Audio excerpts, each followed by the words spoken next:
Forget about all that, people. We have a very entertaining show for you. We have we're dipping back into the Speed Force. The Flash finally came out after almost a decade of almost 30 years of development hell, multiple different directors, different writers attached to this, different phases of the DC universe that it was meant to spin off from. And we finally got the movie. We heard for months how this was going to be one of the best superhero movies ever made, and ringing endorsements from people like Tom Cruise, like James Gunn, like Stephen King. And the movie came out to very mixed reception. Box office gross of only $50 million. I think rounding 55 mil.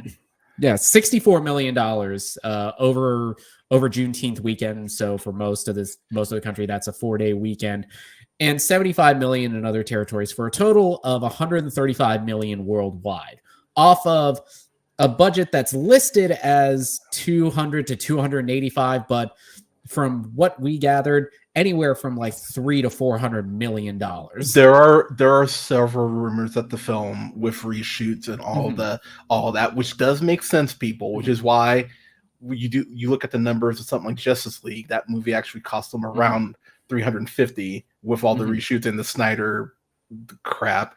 That was close to 350. This apparently is right in that same realm, presumably, at least at 300 million, which is absurd for a Flash movie. Like, a Flash movie should not cost $300 million. Like, that is no. What's more absurd, and this is something that we talked about in our review, is that a $300 million movie should not look this shoddy, especially when it comes to its VFX, which we have spoken ad nauseum about. We've had. So here's the thing: the VFX strike, that's a coming. I don't know when it's coming. It might not even be this year, but that is happening. And honestly, it should happen because, as much as I love these comic book films, as much as I love cashing those Papa Feige checks that I totally get. As much as I love comics, I'm wearing a freaking Batman Beyond shirt right now. That's a cool shirt, I love comics. I love movies, and I love these. I love going to the theater and seeing these big effects-driven movies, seeing the artistry behind that. But the artists need time to create, and that's the baseline. Like, you need stuff. Well, I was talking to my partner about it because I mean, she's a film buff, but she's not like obsessed, insane with it like I am. And I was just explaining to her, like, something like Jurassic Park back in the 90s, that was a lot of visual effects for then, but so much of that was done practically. There's so much stuff with VFX now. It's overwhelming just as a person who's taking it all in. I mean, Spider-Verse alone took years for a reason. Yeah, it's like, and not even just the film as a whole, it just entire segments in that movie. It's just like maybe 10, 15, 20-minute segments of that movie and art styles of certain characters. It took years to develop. It was like the iconic chase scene that we see where all of the different Spider-Men with all their different animation styles all have to exist in the same frame and carry weight in that space and move organically in there. That took 4 years to animate, and it looks perfect on screen together. It really does. And that is, I guess we're just jumping in here. That is my biggest, that's probably the worst thing that could happen for The Flash, is that this is coming out so soon after Spider-Verse, because Spider-Verse is my #1 film this year. I know we're only halfway through the year. Could something beat it? Potentially, but it's going to be really high on my list regardless. This movie, like, to the people who are saying that The Flash is better than Spider-Verse, I'm sorry, y'all, but you need to, like, I love weed. I want to know what you're smoking because goddamn, like that, like, I'm seeing that take not from like people I actually, respect their opinion. But I'm seeing this thing and I'm like, why are you saying something that's so incredibly false? Yeah. For me, seeing all the takes, like, this is one of the best movies of the year, one of the best superhero movies in years, one of the best films in the Snyderverse, which, to be fair, that's not a high bar to clear. Not at all. Stuff. But I'm not like dismissive of that opinion. I'm just very curious because what are they seeing in this movie that I'm not? And I'm not even talking about just like purely on a VFX level. I'm talking just on a basic story-driven level. Because parts of this movie actually did work for me, and a lot of that was Ezra Miller, as controversial as they are. I thought their performance worked really well, especially once we got into the meat of this, where we see him interacting with his younger self. Okay, so let me retort. The first 15 minutes, I'll say, I was getting those Man of Steel vibes in the sense of, oh my gosh, I might actually have to eat crow. This might be good. And Miller's initial Flash run into the city, really well done. Really fucking cool. Really like the way they handled the effect. This is the best Affleck has been as Batman in the three appearances they've had. 4 if you count the 8 versions of Justice League. But this is the best Affleck's been, and he actually gets an action scene that was really fucking cool. I was like, oh wow, okay, this works. Yeah, it felt like the comic book version of Batman that we were promised in Batman v Superman. Yeah, and you get it's not quite the gray suit as far as like blue cowl gray, which is what I want. Like I want that bat suit on. Like I want to see that in live action. Yeah, James Gunn, if you're listening, use that for Brave and the Bold. Seriously. But you get kind of like the way they kind of shoot it, it almost looks like it at first glance. Like I think that was done very intentionally. But that scene is really we're full spoiler, right? Oh yeah, this is a full-on spoiler discussion. We've had several days to stew on this movie. I gave my initial thoughts with Nathan. I thought it was a skip it on the show. Okay. So when Wonder Woman shows up, it's nice to see Gal actually have a line that's not terrible, because after Wonder Woman 84, holy shit snacks. But she gave me the hardest laugh. Never mind. She gave me the hardest laugh in the movie with the whole lasso thing, which they've done before. But it was actually done really well as far as like Batman going like, I put on this persona. It's like, if I really wanted to end crime, I'd end poverty, which I could easily do. Which I was like, oh wow, that was actually fucking funny. Like I got an actual hard laugh out of that. I was like, okay, movie. Like, okay, 15 minutes in. And it's the same thing I have with Man of Steel, where like he saves the people from the oil rig, and I went, oh shit, this might actually be great. And the moment Lil shows up at the Fortress of Solitude, I went, oh god damn it, here we go. And the movie just tailspanned for me. And this is pretty much what happened here, because once the second Barry is introduced, it's almost like, this is such a random reference, but go back and watch Horton Hears a Who. And one of the things I hate about that movie is that it's basically Steve Carell and Jim Carrey trying to out Jim Carrey each other. And my brain just went, oh my god, can you both shut the fuck up? Like, and I love both actors. See, for me, I kind of see that, but Younger Barry felt like a commentary on the earlier version of the Flash that we saw, in stuff like both versions of Justice League that we got to see, and how kind of obnoxious and how really off-putting that performance was. And I thought Ezra did a good job of getting to stretch and actually have to play the straight man opposite that. Yeah, for me, the big issue, or one of the big issues I have with this film is the humor. The humor is garbage. Like 85% of the jokes for me, I was like, god damn, these are not hitting for me at all. It's also the person who's delivering the humor, which look, y'all, I know some people will go, why can't you separate the art from the artist? And the thing is, it's different, and I'll make this comparison. Mm-hmm. It's different for me for Marvel with Majors in the sense mm-hmm. that there is no video evidence. We don't know what the fuck happened. Mm-hmm. We just have to kind of wait for the justice system to play out. Mm-hmm. There's video footage of Ezra Miller and what they did. Yeah, Miller's been caught on 4K. And it's really ironic how later on in the movie they're like, we have this technology that proves without a shadow of a doubt. And I just sat there going, oh man. My god, that didn't even cross my mind watching it. I was like, this irony is just it. But there's like 4 or 5 moments in that where I just thought the editor needed to make a call and cut the scene, because the point where Ezra is they're putting babies in the microwaves.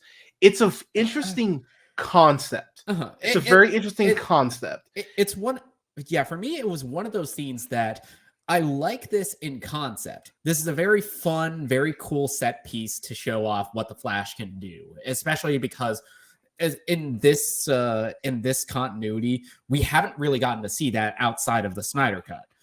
And it was really cool, but the VFX on it were just so off-putting. It was like Bella's baby in Breaking Dawn levels of straight up of horrifying.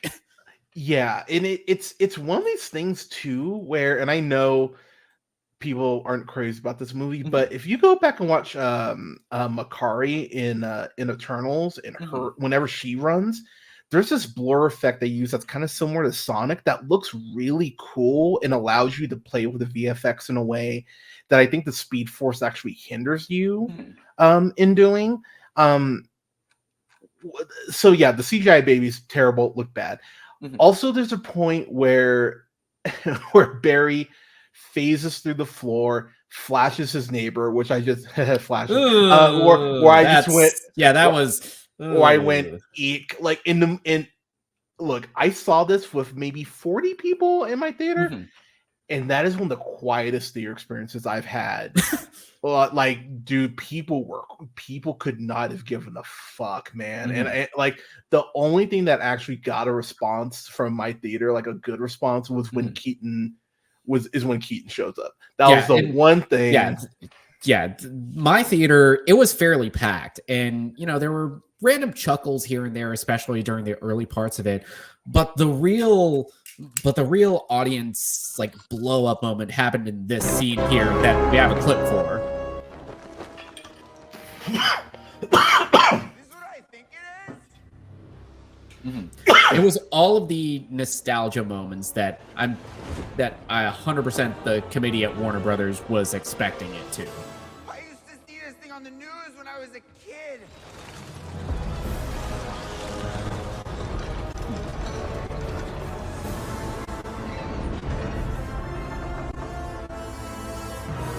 I'll help you get this Superman. Then you're on your own. You are a hero. Yeah. I'm Batman.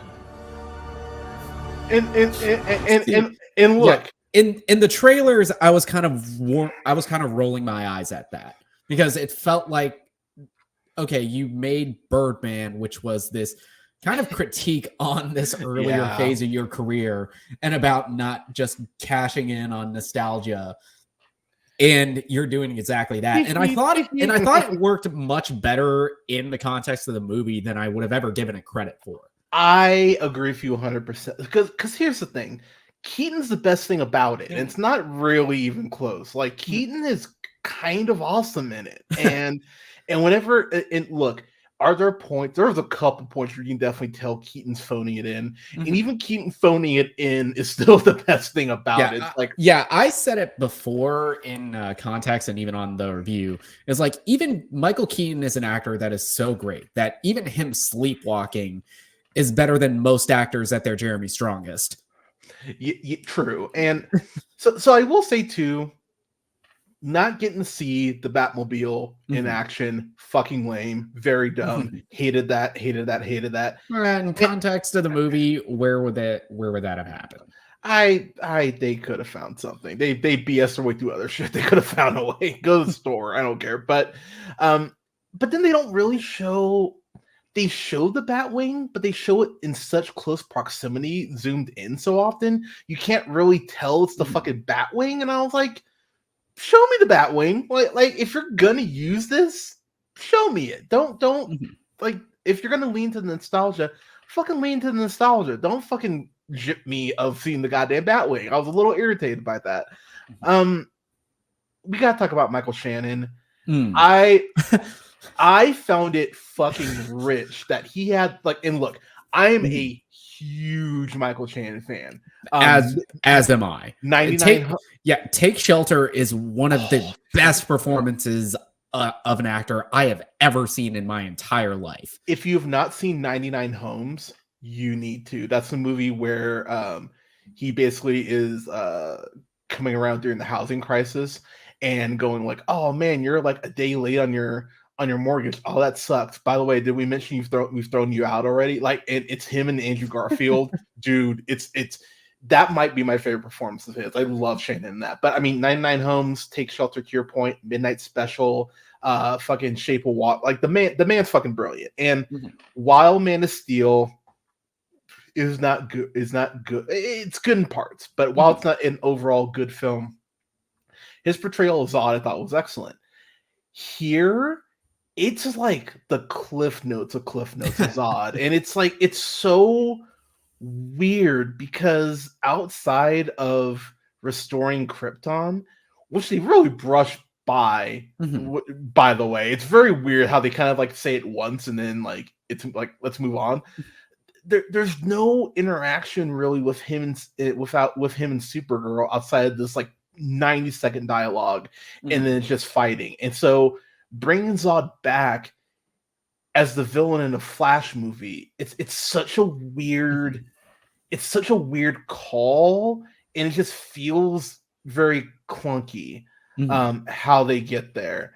I haven't really talked about too much, but the thing that drives me nuts about Ezra'S performance of Barry Allen is that they really wanted to go with this like on the spectrum, like neurotic, like unsure of himself Barry, but Ezra, they're almost playing it like 90s Hugh Grant.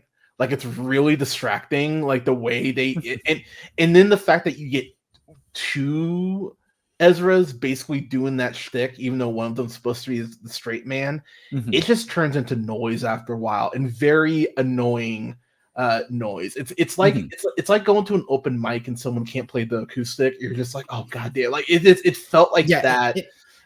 It reminded me a lot of the criticism of Tom Holland's performance as Peter Parker, to where he is just kind of playing that over-eager kid, but where Holland actually gets a lot of dramatic moments to flex and to a lot of showcasing that, yeah, this kid is a very talented actor in spite of all the projects that he picks. And with Ezra, I thought they pulled it together in the heavier emotional beats, like with a lot of the interaction with the actress playing his mother. I thought this is, wow, if you showcase this kind of range before, I might have felt sadder that you're never coming back to this. And also the fact that you're a heinous monster. Yeah. So the thing about Holland, and people need to remember this, Holland is also playing a high schooler. Here, Ezra is playing someone who's like early 20s, which, by the way, I wish it would have established an earlier Barry Allen too. That's a whole other critique. They also don't mention that he's in fucking Central City, which is really stupid. Like, they don't even say where he is. They just kind of go like, he's just in a random town and gets to Gotham like it's nothing. It's like, could you tell me where I'm at? Like, well, in the comics and the animated series, like JLU, like Justice League, he does that all the time. No, and I get that, but it's like, we know where his home base is. Like, if you're gonna establish this character, you can't even tell me where they fucking live. It's just like don't have it be a random apartment. Like, these heroes have different cities for a reason, like because they're the protector of that city. Don't just go like, oh, he's in Gotham. It's like, no, he should be in fucking like establish that. That's it's one line. Also, Kiersey Clemons, God bless her. I'm such a fan of hers. If you've not seen Hearts Beat Loud, please watch Hearts Beat Loud. It's an incredible movie. her and Nick Offerman start a band, father daughter. It's wonderful. But man, there's no reason for her to be in this, like whatsoever. And the chemistry between her and Ezra is just non-existent. It gave me like worst points of Night and Day vibes. Like it's just not there. And they're trying to do the.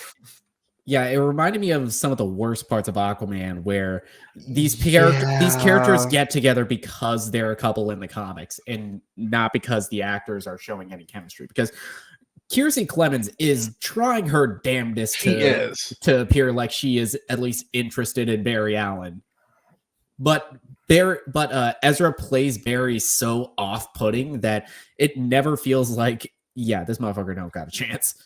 It's weird too.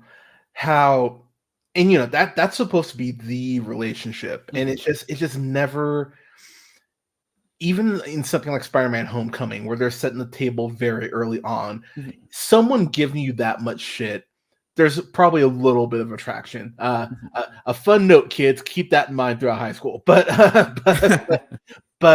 you can at least get a glimpse of what Peter and MJ potentially could be, even in something like Justice League. Affleck does a good job flirting with Gal. I mean, that wouldn't be hard, but they do a good job of kind of giving you like just enough to go like, maybe there is something here. I never felt that watching this. I was like, this is just kind of empty, and that sucks because she's a really great actress. And I'm gonna push back on something that this is totally off. This is someone else I was talking to. So someone's trying to convince me, Ezra's perfect for this, and da-da-da. What are Ezra's two best roles? Perks of Being a Wallflower, where he kind of plays a piece of shit, and then he does some shitty things in that movie, like a decent person, but definitely more gray than either side. And then you get to we talk about Kevin, and he plays a total piece of shit in that movie. So they've really thrived in playing these more complex, darker characters. And Barry's not a dark character. He has his dark moments like we all do, but he is someone who's to be looked up to, even when he's breaking the timeline. It's something that Grant Gustin absolutely nailed in his portrayal of Barry Allen in The Flash, is that Barry does have his dark moments. He has his moments of melodrama, but at his core, Barry Allen loves being the Flash. He loves this shit. It's kind of the same thing that Christopher Reeve had when playing Superman. It's like this wry joy whenever he was able to save people. And you right there, you just hit the nail on the head on what's been really the biggest problem with these DC films, is that all their characters feel so burdened by these powers that there's no fun to be had. And as an audience member, it's fucking exhausting at this point. It's like these people should be having some fun with this shit. I mean, it's kind of nuts that like something like Shazam. I haven't seen Fear of the Gods yet. I've heard not great things, but it's okay. I'm gonna watch it at some point. But the thing about the first Shazam is that they go out of their way to show you that Billy is so happy he has these powers. He's making YouTube videos and throwing people through windows. It's like Barry is stoked that he has these powers, and no one else in DC has felt like they're having fun really with these powers for the most part, outside the stuff that Gunn's directed, which is kind of nuts when you think about it.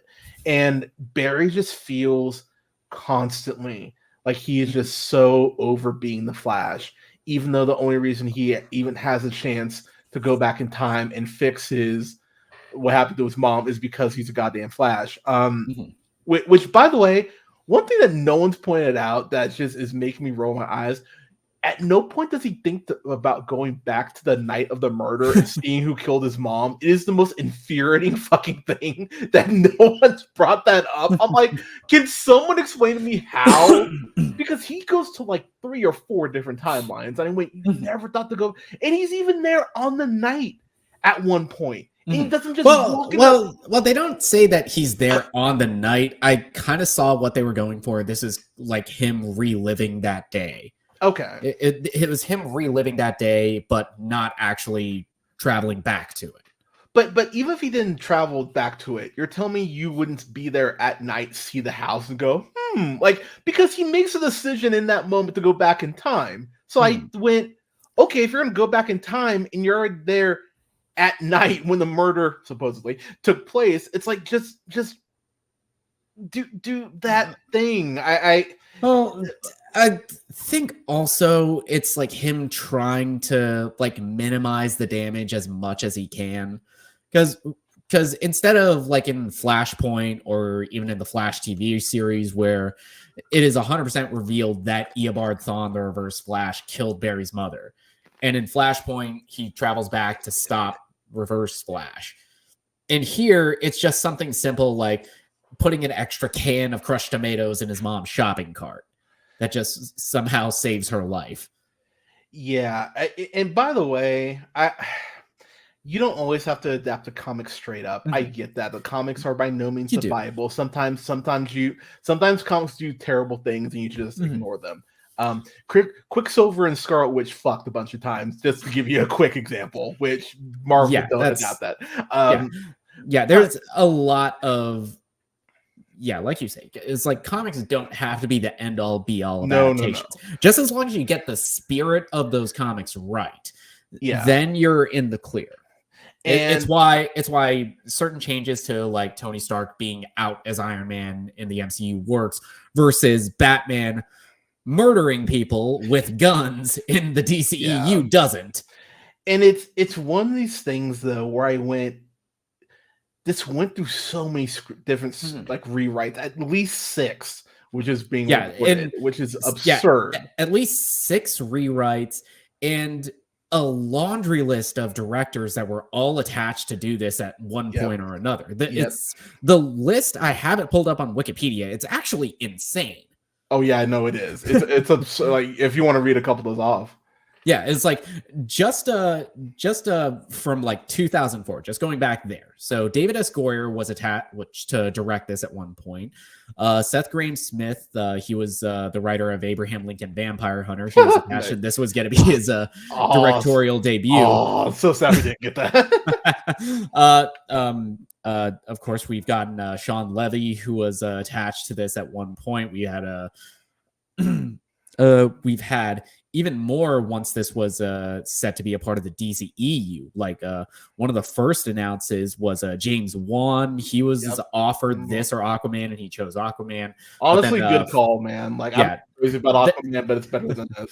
Yeah, then 2015, Phil Lord and Chris Miller were attached to direct this. Seth Grahame-Smith, he was the next name up. Rick Famuyiwa, who directed Dope, and also is a current executive producer on The Mandalorian. He was attached to this. Yeah, he's doing okay.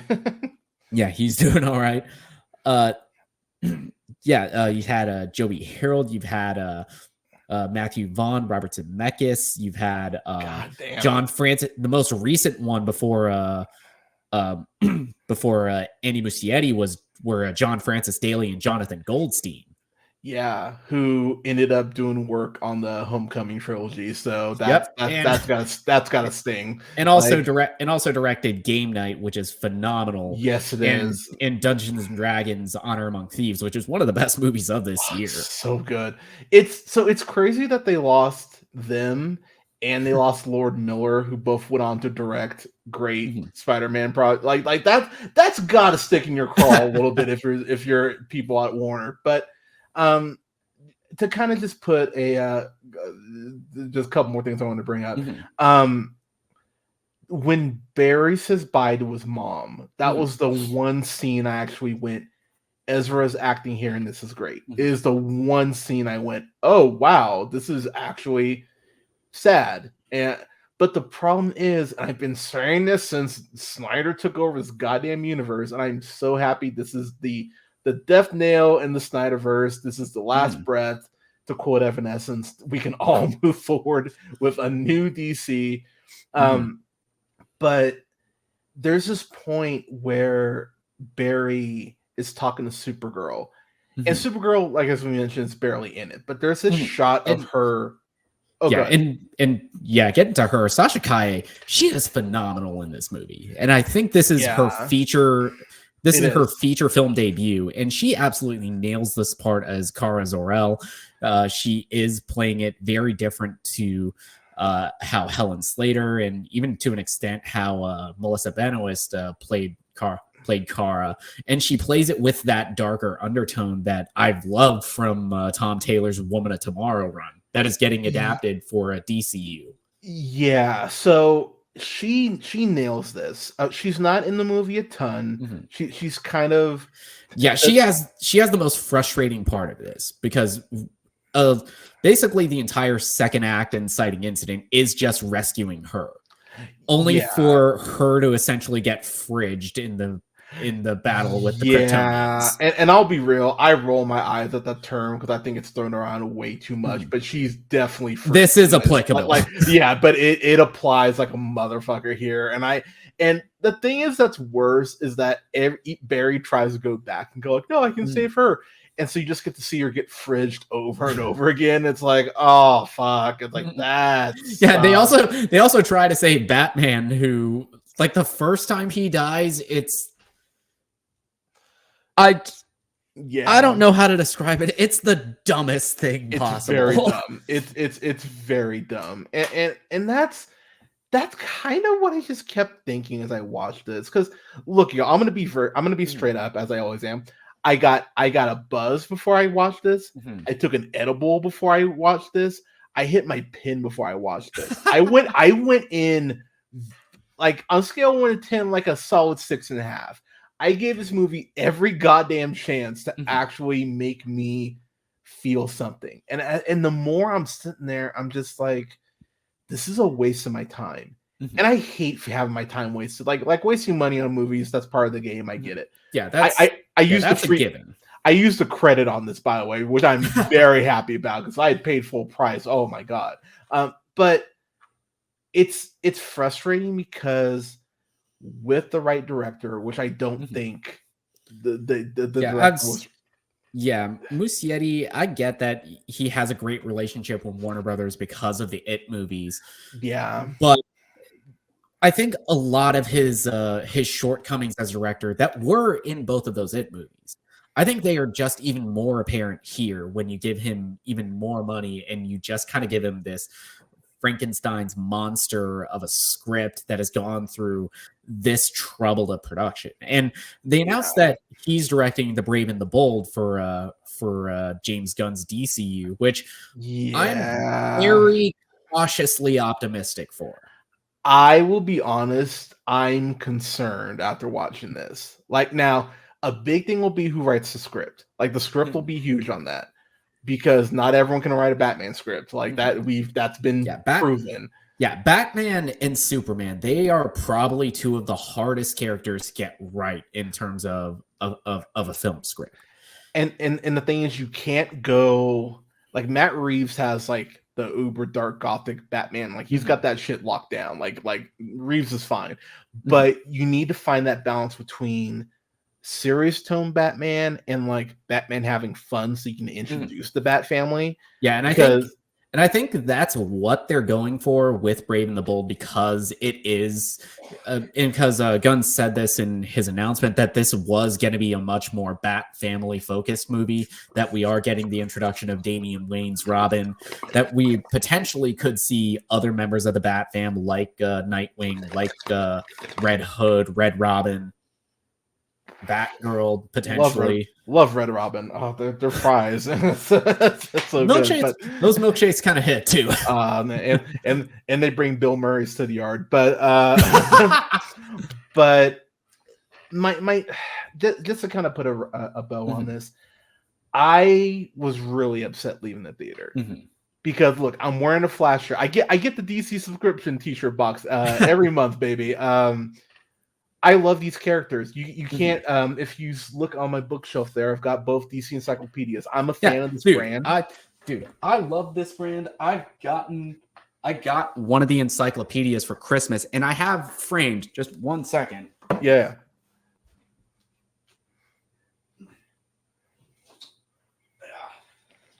I don't know how well people can see it. Oh, that's sexy. Like this massive mural Let's go. of all the DC characters framed in my apartment. So Like, I love DC Comics. I love all of these characters. I'm a big fan of Marvel, but DC was my first love. yeah. So it always hurts a little more when I just get a DC movie that's either just okay or actually absurdly awful. It's frustrating to me as a fan of the brand because because I know there are going to be some people who go like, come on, Hunter, you're being dumb, like they don't need to reboot this. So I'm going to read these off. I have evidence that I've been prepping for this show, so I'm going to just read these off real quick and take a little sip here. Okay, so these are the top 10 grossing DC EU films in order. Okay. Suicide Squad, 168.7 million. I'm rounding a little bit, but okay. Birds of Prey. Is that the Suicide Squad or the Suicide Squad? Yeah, okay. The Suicide Squad.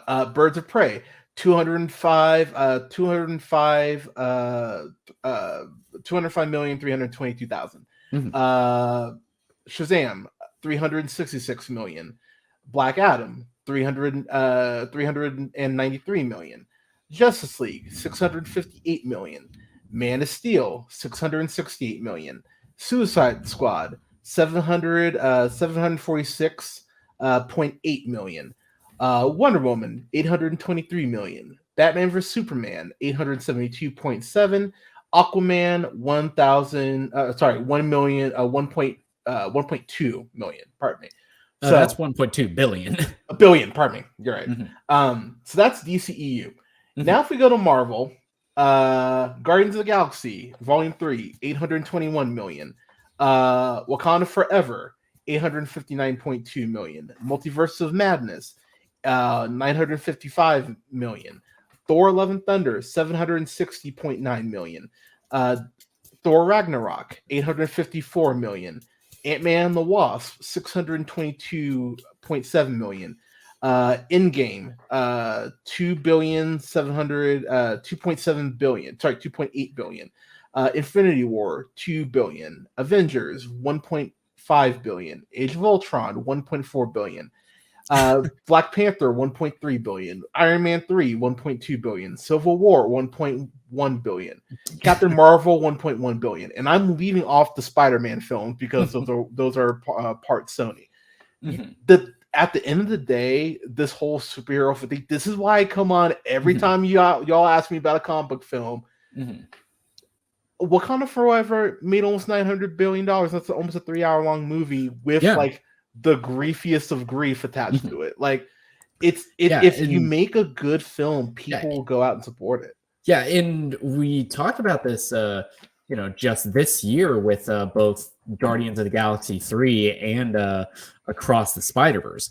Is those are doing so well that both studios, they're kind of holding off on dropping it too early on VOD because Gunn, I think, originally said that it came out in May. It was probably gonna drop on digital or Disney Plus around like July timeframe, but the movie's still killing it at the box office. And they say, fuck that. You know what? Oh, fuck that noise. That noise. And just off after 2 weeks, Across the Spider-Verse is already at almost $500 million. It's it's not a problem with superhero fatigue. And I've said this before and I'll say it again. It's a problem with mediocre movie fatigue. Yeah, it's nuts to me that you look at something like straight up. I knew the brand was in trouble when BVS couldn't get to 900 million because that should be a 1.5 billion minimum for Batman and Superman live acting together for the first time. Two of the most iconic superheroes. It's like you go around the world, it's like you see Spider-Man, you see Superman, and you see Batman. Yeah. It's like those are probably the most popular characters in comic books and just in media around the world, and that couldn't break $1 billion. Yeah, and just at the end of the day, before I get to my rating here, DC's gonna take some losses. Like the next maybe their next 3 films are going to be losses. Like I'm just telling, like, look, I'm hyped for Blue Beetle. I'm a fan of that character. I'm hyped for Blue Beetle. Me too, but I also don't think Blue Beetle is as big of a risk. That's true. I agree because I don't imagine that film is like has that big of a budget. Maybe 150. Maybe 150. 100. Yeah, I'm looking on Wikipedia. 120 million. Oh wow, I was close. Go me. Yeah, that seems about right for a Blue Beetle movie. But the thing about this, about the brand moving forward, is that like I was just saying, they're gonna have to take some losses.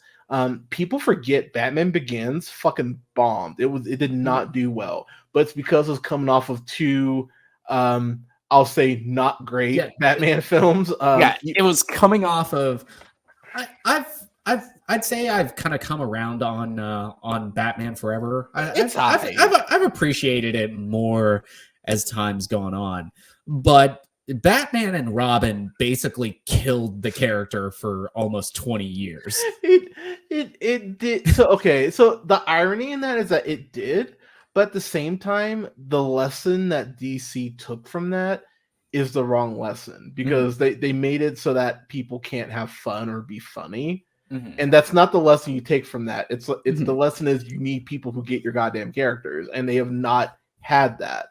And so, well, they kind of do now with James Gunn. Now that you have, I think, a much more firm hand. You have, say what you will about the announced slate, you at least have some kind of a plan and a vision.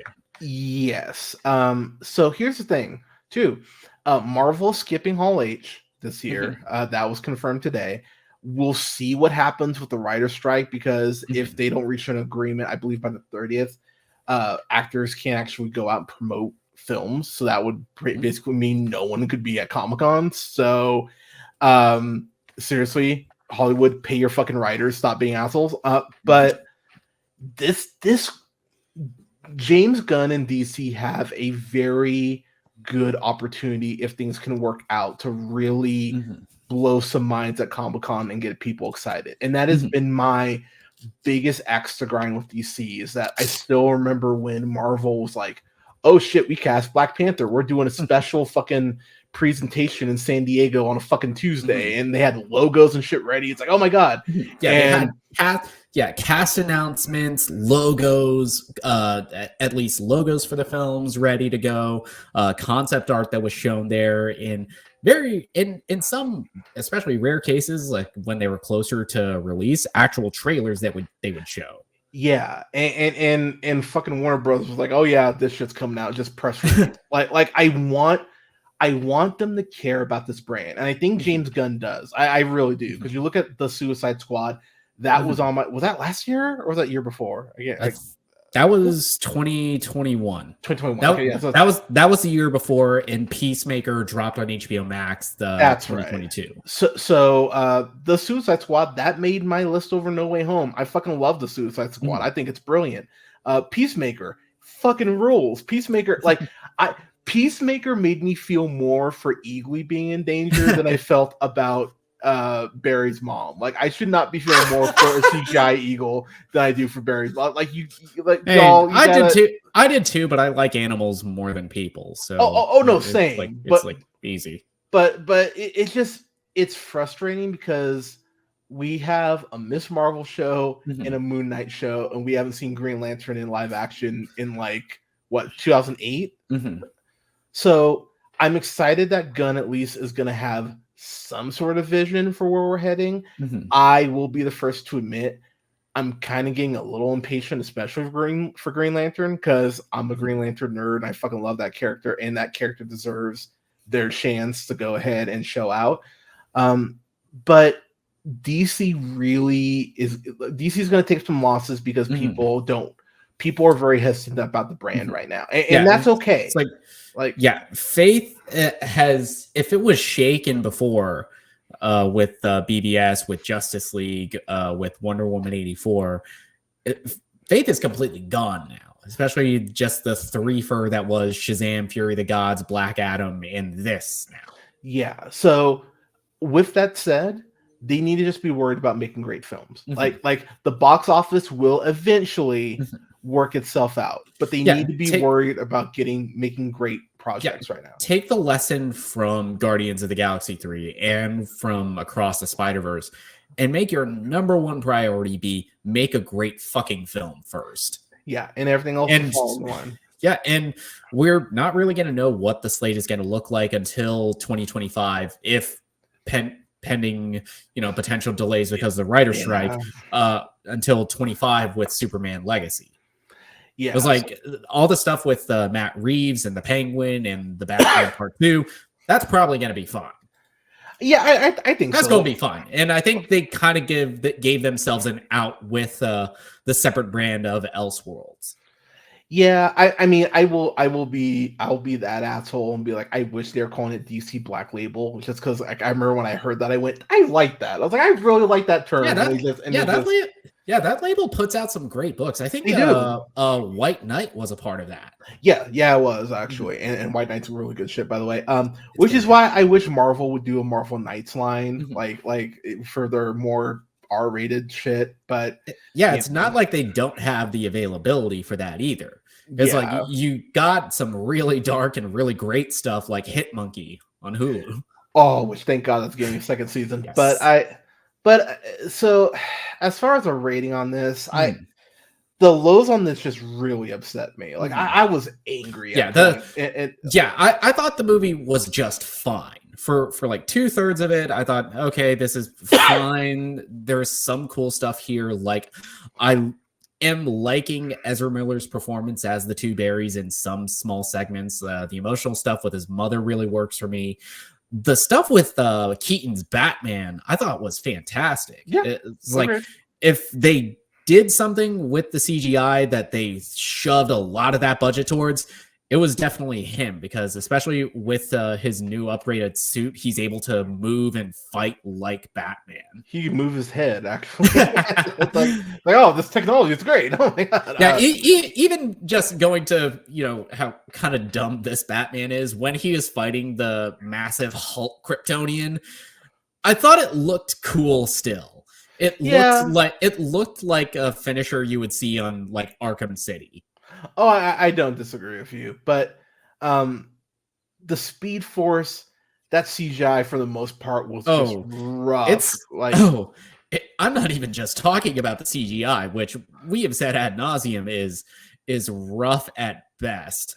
It's the cameos that they. So yeah. By the way, those of you who are giving me shit about MODOK and defending this shit, go fuck yourselves. I don't want to hear a goddamn thing from you. But but so straight up, the cameos are gross, and it's legitimately gross. Not just in the, not just with the CGI that's used to create them, because they don't even use to my knowledge, they didn't even have like a live action stand-in, which is why I defend something like Rogue One or Mandalorian or Book of Boba Fett over this, because at least you have a physical actor there.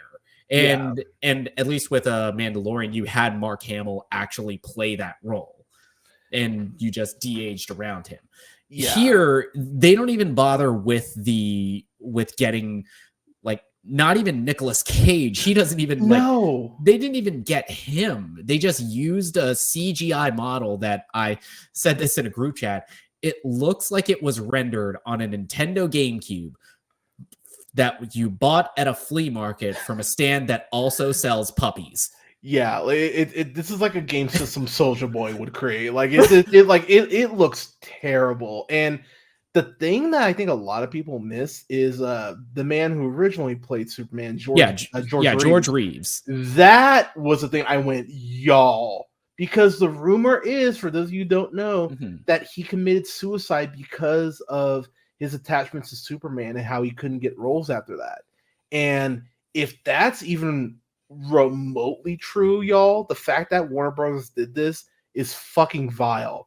And so when I saw him, I was just like, oh, God damn it, DC. It's like, don't do these things that are dumb. And it just came across, like, I was arguing with a friend about it. I was like, why not use stock footage and have Ezra go into their world? It's so like that would have been like, because you can cut Yeah, it's like even in on CW's Crisis on Infinite Earths, where you had a lot of these actors reprising roles. Like you had Ashley Scott come back as Helena Wayne. You had Burt Ward come back as like a Robin, which was so you cool. had that was so fun, and you had Kevin Conroy actually play Bruce Wayne. You actually got them there. And it was just for a blink and you missed it. This is just a nod to fans, but it didn't feel off-putting. Yeah. Like it's frustrating. And that's where I just went, these are very gross cameos that add nothing to this. The Cage thing was weird because he's like fighting a giant spider. He's not even fighting like a Superman. It felt like an Easter egg and a thing that was only makes sense and appeal to people who are really deep into film history and into pop culture. It felt like the cameos were just there to make Kevin Smith nut his pants. Yeah, and see people trying to defend these CGI. It's like, come on, y'all. Like, can we draw the line somewhere? It's like here. Okay, this is why I'll defend No Way Home over this, and I like No Way Home a lot, but for the first 2/3 of the movie, it is very rough, and some of those, and getting a lot of the actors to reprise their roles. Granted, some of them have more to do in that film than others, but they were actually there, and if it wasn't like a huge contribution, they contributed to the plot and the action and the set pieces, and to the main character's arc, like with Tom Holland Spider-Man and his interaction with Andrew Garfield and Tobey Maguire. And even in across Into the Spider-Verse, you have all these different cameos by different Spider-Men, but they all play a part in the story and play a part in Miles's arc in both of those films. Here, they are just cash grab exploitation member berries. Yeah, and just the way it's done, all CGI. Like Linda Carter was just in Wonder Woman 84. You really think it would have been that hard to be like, hey, would you mind putting the suit back on? Not just because I want to see her in it, but I can pretty much guarantee you she'd be like, oh yeah, I'd totally put the suit on again. You're telling me that fucking like, yeah, that was one of those moments where I just went, oh God, because I have to ding it for that because it's terrible done. If you have to watch this, I get like I remember as a kid loving that first Captain America 90s movie, even though I knew it was shit. Like in my heart of hearts, I knew it was bullshit, but it's like you want to see someone that you see on the page on the big screen. I get it. I honestly do. And look for those. I do, but the bar has been raised. We don't we don't have to settle for that anymore. But see, I like that. That's why. Let me finish. Is okay, fine. All right. Is that you can watch Flashpoint on CW's Flash, and it's actually done better there. And that's the retort I've had for everyone that's been like, well, what if I want to see it because of this? It's like, watch the CW show. Like, shit. Justice League: The Flashpoint Paradox is on Max. Yeah, and it is the best version of that story. It is an improvement over the comic. Yeah, for being real. Yes, no, that's actually fair. It actually is, and it's so weird how something like Justice League Doom is a better Justice League film than what we've gotten in live action so far, and it's like 90 minutes. It's kind of maddening because let's keep it real. While Marvel has like owned the live action battle for since they basically started since basically 2012, DC was putting out such bangers from like 94 to like 2015 that Marvel just stopped doing animation for a while. Like they're just kind of getting back to animation. So watch Moon Girl and Devil Dinosaur. But it's frustrating because this is such a great character and you just didn't get the right person to play him. And hopefully when they recast this, because they will, because this movie is not making a profit. Yeah. now convinced that all of the caginess around whether or not Ezra Miller is reprising this role, I'm convinced that it was all contractual obligation. Yeah, because I remember, like, we were talking about this off mic months ago. I said it would be a really bad look to fire them when they're going through trying to, quote, get better, unquote. I guarantee they're putting up, they're trying to stay face. And we'll probably hear about a recasting announcement by the end of the year, which honestly we should, because you want to give people some hope about where you're heading.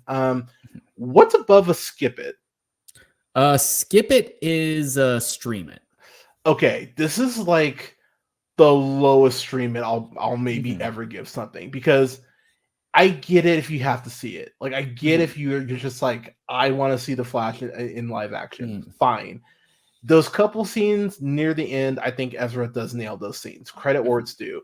It's just the humor is beyond frustrating. The way that they even explain the Speed Force is just it's bordering on Tenet territory, because I'm like, you don't understand the Speed. Like, I've read enough Flash to get the Speed Force, and they just kind of go, well, how do you phase? Shut up. And it's like, no, don't do that. Like, it's so no, we have explanations in the comics of how it works, dude. And they just really brush past it, and they do that a couple times. I'm like, so it's a low stream it, like the lowest stream it possible. But yeah, please do better next time. I don't want to sit through another bad Flash movie. Yeah, I physically cannot. I cannot sit through, especially the last couple seasons of the Flash on the CW that I've seen. It gets rough. After this movie, part of me wants to give up on DC, but every time that thought crosses my head, they'll announce something like Blue Beetle, like Superman Legacy. I'll see something like My Adventures of Superman, which is coming out, I think, in like 2 weeks. Yeah, a couple weeks. I'm excited for that, and that's going to be on Max. But for me, I was very lukewarm on this leaving the theater, but the more I thought about it, the more kind of gross I felt about the overuse of nostalgia, and how a lot of critics, I think, give other films way more shit for doing exactly that than this movie. Like, I agree, especially with a lot of the criticism against No Way Home or Multiverse of Madness. It's way more egregious in this film than it is in either of those. I gave this a very, very low skip it, bordering on a waste of film, but I did really enjoy both Michael Keaton and Sasha Calle's performance, and I'm glad that it's looking like she is going to continue to be involved with DC, because I think she announced sometime last week that she had a meeting with Peter Safran, who's the co-CEO alongside James Gunn. Which, straight up, she deserves to continue to roll just for doing all the press for this film by herself. Like, she deserves a chance. Like, because again, I think we both liked her in it. She's not in the movie a ton for me to definitively say she's the Supergirl moving forward. But at the same time, seeing her do press and hearing her talk about the character, I'm like, okay, I think you actually... She's clearly done her homework, and she clearly... And also, sup, girl. Oh, yeah. Oh, she's stunning. But for this to be her first major studio role, for her to nail this is really impressive. So I hope she gets to continue on her journey playing the character. But DC, just please get right the ship. I'm honestly, I am hopeful, because like we gotta get through this year, because I think like Blue Beetle, this year Blue Beetle, and we got to get through Blue Beetle and Aquaman: The Lost Kingdom. Yeah, so like we'll see, but I'm hopeful. And honestly, I think if you're a DC fan, I think you should be hopeful. Like it's weird how I'm seeing people go like, bring Snyder back. It's like there's nothing to bring back, y'all. It's done. Like just it's riddled. It's a wrap. Snyder has moved on. The Snyderverse is deader than Bruce Wayne's parents.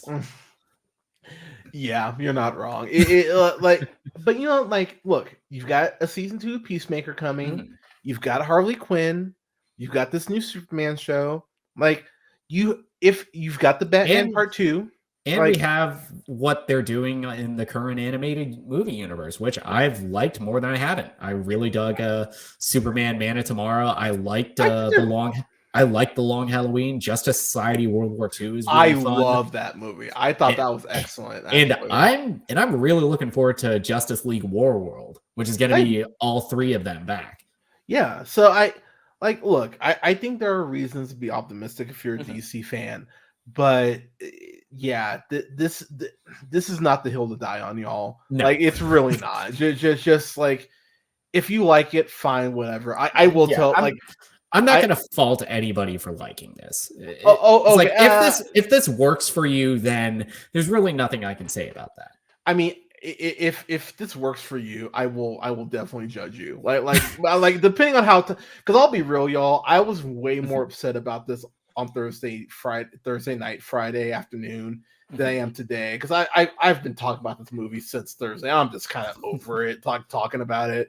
But yeah, just there's better shit to watch. Like, if you want kind of an old-timey, like, fun movie, watch The Rocketeer. That's fun. You don't need to watch this shit. But yeah, hopefully we get Wally West. That would be cool. So is Clooney gonna be Batman? Is he coming back? Like, okay. I know we talked a lot of shit about the cameos in this and how they were kind of gross. Yeah, the George Clooney cameo got a genuine belly laugh out of me. Well, because I just loved Ezra's reaction to it. It's like, who the fuck is this guy? Well, it's funny because it does undercut the movie, because it's like, oh, everything Barry did meant nothing because now there's another Batman anyway. It's like, well, all right, like, fuck me apparently, but is Clooney back? Like, is that? I think it's just a wink and nod, and because even in Flashpoint in the comics, is like when everything reset, we got the New 52, and that led to a whole bunch of other stuff like the Dark Side War, like Forever Evil. Yeah, but and this is kind of like another gripe I have. Where it ends up, it really doesn't give you any indication of where we're going at all, because that post-credit scene I thought was stupid as sin. I was like, y'all, like, this isn't, like, you're not Momoa, I just saw you in Fast 10. I know you're funnier than this. He absolutely is. And just, yeah, it was just kind of one of those things where I went, all right, I fine, I guess Aquaman's still around, but yeah, it almost feels like they don't know what they're gonna do with the Flash at this point. It felt like a product of, well, that post-credit scene felt like it was a product of when they were full on gonna reboot this universe before they brought James Gunn on. They were gonna keep a lot of the same actors, just probably a different Batman, probably a different Superman, and like even that explanation is like, wait, so in the other universe, Bruce is a different guy, but I'm the same. Yeah, it's a very weird notion. I mean, look, if they bring back Clooney's Batman, honestly, it's really kind of into it. Yeah, because weirdly, like, Michael Clayton era Bruce Wayne, Michael Clayton era Clooney would have been great. Yeah, Michael Clayton Clooney, freaking Ocean's Clooney, freaking what was that movie he did where he was a hitman? It was The American. Oh yeah, The American. The American. It's like that era of Clooney. I can vibe with a Batman. Because like one of my like spec scripts was a Batman Beyond movie, but not Keaton as Bruce Wayne. You'd have George Clooney. Yeah, like it's an interesting notion, and I think Clooney doing a Batman Beyond film would actually work. I hope we get to Batman Beyond eventually, because I feel like Terry McGinnis is just such a way up as far he's as such a cool, iconic character, and he especially really because we've gotten this this resurgence of like the legacy characters of the 90s, like with Spider-Man 2099 and Across the Spider-Verse, and even to a lesser extent Ben Reilly, the Scarlet Spider. Yeah, I feel like it's kind of a layup to announce a Batman Beyond project, whether it be in live action or in animation.